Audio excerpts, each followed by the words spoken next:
My name's Carter. My dad died. I'm feeling like 5.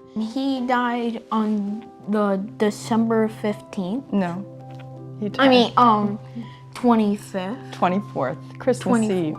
He died on Christmas Eve, and he died from a heart attack. Nearly every day he was crying, and I had taken him to a therapist, and it just wasn't really doing it because he didn't have connection at all with the kids.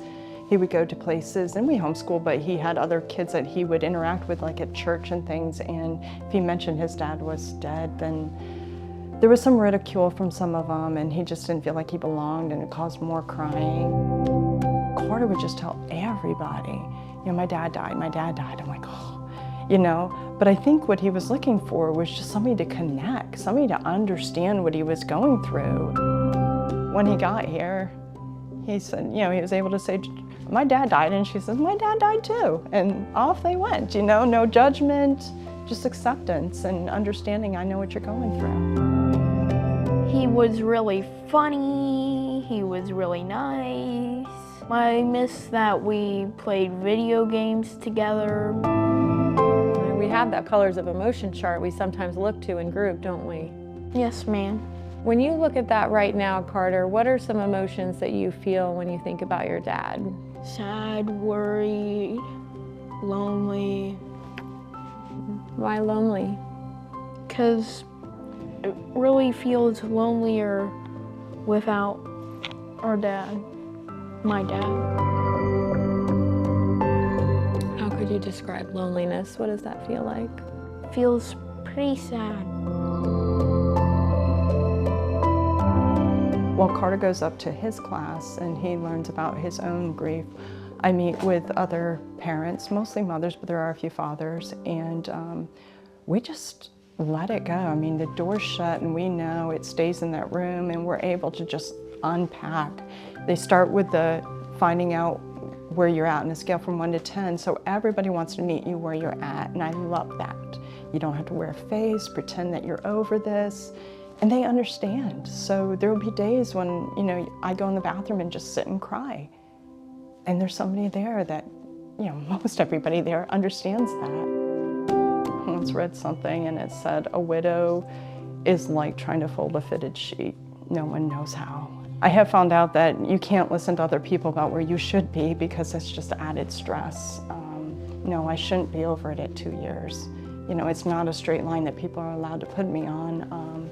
It feels more like a cricket line. And sometimes I have to stop and reset and go back to the beginning, not because it's what I want to do, but, you know, maybe a song came up that reminded me of him, or something happened and I really needed him. I tell everybody it was the one thing that I could absolutely see that there began to be a change. There was healing.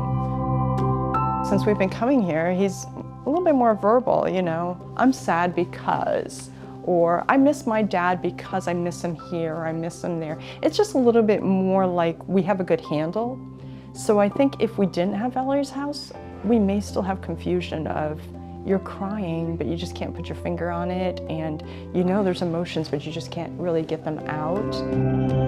He'll bring home his crafts, and you sometimes, they're telling there, you know, things that he's going through. There'll be little words or something that he's written as to how he's feeling. So tonight we talked about those things. If we had a magic wand and we just could make things disappear, and the hard things, the bad things about our grief, those negative feelings, the thoughts, all the things that go along with this. It's definitely opened up things that I wouldn't know how to open up. I don't know how to look into his mind and say, oh, how are you feeling? You're actually feeling this? And so it opens that door up that we can talk about it. We don't give up our day here. It wouldn't be like something that's optional. It's just a must for us because it's really, honestly, been the very center point of our healing. To find like-minded people that are going through this and be able to openly discuss feelings, you just can't find that anywhere else. It feels really exciting that you know someone that really understands you. What you're providing, I couldn't even put a value on. I mean, it's just, it has been really the core of our healing, and I can't thank you guys enough. I can't even express how much appreciation I have, because it's got us through. It's got us through at a time when I didn't think we were going to make it, and We made it. we made it. And Valerie's house, we really thank you. It was very, very much the reason. The reason for the season.